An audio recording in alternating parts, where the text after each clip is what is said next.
ఈ సంఖ్య ఈ రోజుకి రాష్ట్ర వ్యాప్తంగా రైస్ కార్డుల సంఖ్య 1,45,97,486. సభ్యులతో కలుపుకుంటే 4,29,79,897 మంది.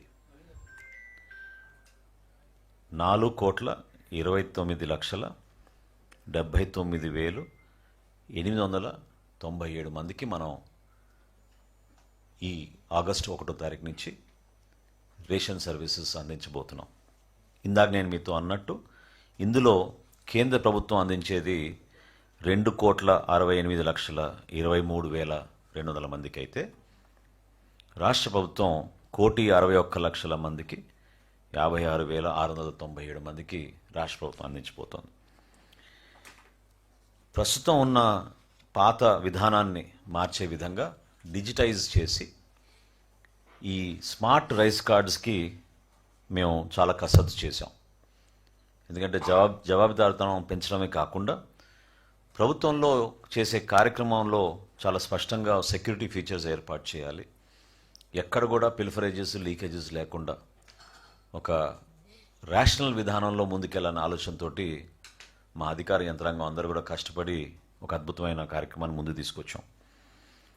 ఎక్కడ కూడా నాయకుల ఫోటోలు ఉండకూడదని మా కూటమి ప్రభుత్వం గౌరవ ముఖ్యమంత్రి గారు చంద్రబాబు నాయుడు గారి ఆలోచనతోటి, అదేవిధంగా ఉప ముఖ్యమంత్రి గారు పవన్ కళ్యాణ్ గారి సూచనలతోటి దీన్ని డిజైన్ చేసినప్పుడు ఎక్కడ కూడా రాజకీయ నాయకుల ఫోటోలు లేకుండా కేవలం ఆ కుటుంబ సభ్యుల హౌస్ హోల్డ్ హెడ్ అవుతున్నారో వారి ఫోటో తప్ప వేరే ఫోటోలు ఏమీ లేకుండా దీంట్లో పెట్టడం జరిగింది. అదేవిధంగా చాలా స్పష్టంగా ఈ debit card size, credit card size మీకు ఎక్కడైనా సరే క్యారీ చేయడానికి వెసులుబాటు కల్పించడంతో పాటు కుటుంబ సభ్యుల వివరాలు చాలా స్పష్టంగా క్లియర్గా కనపడేటట్టు అందరికీ కూడా ఈ అవకాశం కల్పించాం. గతంలో మీరు చూస్తే చాలా ఇబ్బందికరమైన పరిస్థితులు క్లియర్గా కనపడేవి కాదు. కార్డ్ నంబర్ని కూడా సైజ్ పెంచి చాలా క్లియర్గా ఇక్కడ కనపడే విధంగా ఆ మార్పు తీసుకొచ్చాం. క్యూఆర్ కోడ్ తీసుకొచ్చాం మొట్టమొదటిసారి. అదే ఆ సెక్యూరిటీ ఫీచర్ క్యూఆర్ కోడ్ ద్వారా డైనమిక్ కీ రిజిస్టర్ తోటి అనుసంధానమై ఎప్పటికప్పుడు మాకు అనుక్షణం ట్రాన్సాక్షన్ జరగగానే మాకు నమోదయ్యేటట్టు మా సెంట్రల్ ఆఫీస్లో ఈ కార్యక్రమం తీసుకొస్తున్నాం. ఇంకా ముఖ్యమైన అంశం ఈ రైస్ కార్డులో రాష్ట్ర వ్యాప్తంగా ఇంతకుముందు మీకు చెప్పిన 4,29,79,897 మందికి ఉచితంగా ఇస్తాం ఈ కార్డ్స్. అంటే 1,45,97,000 కుటుంబాలకి ఈ కార్డ్స్ మేము ఉచితంగా పంపిణీ చేయబోతున్నాం. ఆగస్టు 25వ తారీఖు నుంచి ఈ ప్రక్రియ ప్రారంభమవుతుంది, వారం రోజుల వరకు. ఆగస్టు 25 నుంచి 31వ తారీఖు వరకు రాష్ట్ర వ్యాప్తంగా ప్రతి మండలంలో కూడా, ప్రతి నియోజకవర్గంలో స్థానిక గౌరవ శాసనసభ్యులు, అదేవిధంగా జిల్లాలో ఉన్న మంత్రివర్యులు, రాష్ట్ర స్థాయిలో గౌరవ ముఖ్యమంత్రి గారు, ఉప ముఖ్యమంత్రి గారి సభల ద్వారా ఈ కార్యక్రమాన్ని మేము ప్రారంభించబోతున్నాం. వీలైనంత వరకు ప్రజలు ఉపయోగించుకునే విధంగా ఈ వెసులుబాటు కల్పించినప్పుడు అప్డేషన్, అంటే ఎప్పటికప్పుడు మీరు మార్పులు చేర్పులు చేసుకోవాలన్నా కూడా నిరంతరంగా జరిగే విధంగా ఈ కేవైసీ పద్ధతిని భారతదేశంలో ఆంధ్రప్రదేశ్ ఈ రోజున నంబర్ 1 స్థానంలోకి చేరగలిగాం. 96.05% ఈ కేవైసీ పూర్తి చేశాం. దీనికి అదనంగా దాదాపు 11,47,000 మందికి ఈ కేవైసీ అవసరం లేదు. అంటే 5 సంవత్సరాల లోపు ఉన్న వాళ్ళు, 80 సంవత్సరాలు దాటిన వృద్ధులకి ఈ కేవైసీ అవసరం లేదు. కాబట్టి ఈ సంఖ్యకి 11,47,132 మందిని మనం కంప్లీట్ చేసుకోగలిగాం. ఈ QR code based smart cards వచ్చిన తర్వాత రాష్ట్ర వ్యాప్తంగా ఉన్న 29,796 రేషన్ షాపుల్లో 1వ తారీఖు నుంచి 15వ తారీఖు వరకు ఉదయం 8 నుంచి 12 వరకు, సాయంత్రం మళ్ళీ 4 గంటల నుంచి 8 వరకు రేషన్ సరఫరా చేసేటట్టు ఖచ్చితంగా ఆ సమాచారం కూడా చాలా క్లియర్గా డిస్ప్లే చేసేటట్టు మేము ఒక పద్ధతి ప్రకారంగా చేసుకుంటూ ముందుకు వస్తున్నాం. అదేవిధంగా భారతదేశంలో మొట్టమొదటిసారి 65 సంవత్సరాలు దాటిన వృద్ధులకు ప్రభుత్వం ద్వారా దివ్యాంగులు ఎవరైతే ఉన్నారో వాళ్ళకి పెన్షన్స్ ఏవైతే అందిస్తున్నామో వాళ్ళందరికీ కూడా 26 తారీఖు నుంచి 30 తారీఖు వరకు ప్రతి నెల హోమ్ డెలివరీ ద్వారా సరుకులు అందించే ప్రక్రియ కూడా ఇది 3వ నెల ప్రారంభించాం. ఈరోజు కూడా బాగానే వేగవంతంగా జరుగుతూ ఉంది. ఒక ఏఎస్ఆర్ జిల్లాలో కొన్ని సమస్యలు ఉన్నాయి.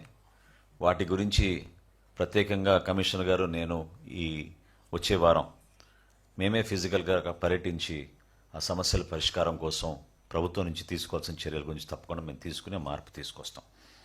సో ఈ కొత్త స్మార్ట్ రేషన్ కార్డ్స్ని ప్రతి ఒక్కరు కూడా ఉపయోగిస్తారని కూటమి ప్రభుత్వం తరఫున సహకరించిన ప్రతి ఒక్కరికి, మా అధికార యంత్రాంగానికి, ప్రజలకి, ఎందుకంటే కొంచెం ఓపిక్గా ఈ మార్పులు చేర్పు ప్రక్రియలో ప్రారంభించుకున్నప్పటి నుంచి కూడా చిన్న చిన్న సమస్యలు ఖచ్చితంగా వచ్చినాయి. ప్రత్యేకంగా ఈ హౌస్ మ్యాపింగ్ గురించి చాలామంది ఇబ్బంది పడ్డారు. గతంలో జరిగిన ఈ జిఎస్డబ్ల్యూఎస్ వ్యవస్థ ద్వారా గతంలో చేసిన హౌస్ మ్యాపింగ్లో కొన్ని మార్పులు చేర్పులు చేయలేకపోయాం. ఎందుకంటే డేటాబేస్లో ఆ విధంగా డేటా ఉంది కాబట్టి ఆ మార్పులు చేయలేకపోయాం. కానీ ఎడిషన్స్ కానివ్వండి, డిలీషన్స్ కానివ్వండి, చేంజ్ ఆఫ్ అడ్రసెస్ కానివ్వండి, జెండర్ చేంజ్ కానివ్వండి, వీటిని ఎక్కడ కూడా మేము కాంప్రమైజ్ కాకుండా ఇందాక నేను మీకు ఇచ్చిన లెక్క ప్రకారంగా దాదాపు కొత్తగా మనం అవకాశం కల్పించి ప్రత్యేకంగా 9,87,644 మందికి మనం ఈ రైస్ కార్డ్స్ ద్వారా వాళ్ళకి ఆ వెసులుబాటు కల్పించగలిగామని ఈ సందర్భంగా చెప్పుకుంటున్నాను. రెండో విషయం మీ అందరి దృష్టికి తీసుకొచ్చేది దీపం పథకం. మొదటి దశలో అంటే నవంబర్ దీపావళి నుంచి ప్రారంభించిన కార్యక్రమం మార్చి వరకు రాష్ట్ర వ్యాప్తంగా మీరు అందరూ కూడా చూశారు. చాలా ఒక సిస్టమేటిక్ విధానంలో ఎక్కడ కూడా పిల్ఫరేజ్ లేకుండా, లోపం లేకుండా చాలా డిజిటల్గా జరగాలన్న ప్రక్రియతోటి కేంద్ర ప్రభుత్వంతో అనేక సందర్భాల్లో చర్చలు జరిపి ఈ 3 ఆయిల్ కంపెనీస్ హెచ్పిసిఎల్, ఐఓసిఎల్, బీపీసీఎల్తో అనుక్షణం ప్రతి వారం కూడా మేము సమీక్షలు చేసుకుంటూ మొదటి విడతలో 97,59,000 మందికి ఉచితంగా దీపం గ్యాస్ పథకం కింద అందించడం జరిగింది. 764 కోట్ల రూపాయలు మొదటి దశలో మనం రాష్ట్ర వ్యాప్తంగా బెనిఫిషరీస్ అందరికీ వారి ఖాతాలోకి జమ చేశాం. రెండో విడతలో ప్రస్తుతం జరుగుతోంది, ఇంకా 3 రోజులు ఉన్నాయి. రెండో విడతలో ఈ రోజు వరకు జరిగిన డెలివరీస్, గ్యాస్ సిలిండర్ డెలివరీస్ ఈ రోజు వరకు 93,46,000 మంది. ఇప్పుడు వరకు మేము అమౌంట్స్ క్రెడిట్ చేసింది వాళ్ళ ఖాతాలోకి 747 కోట్ల రూపాయలు. ఇంకొక 35 కోట్లు అడ్వాన్స్గా ఇంకా కంపెనీల దగ్గరే ఉంది.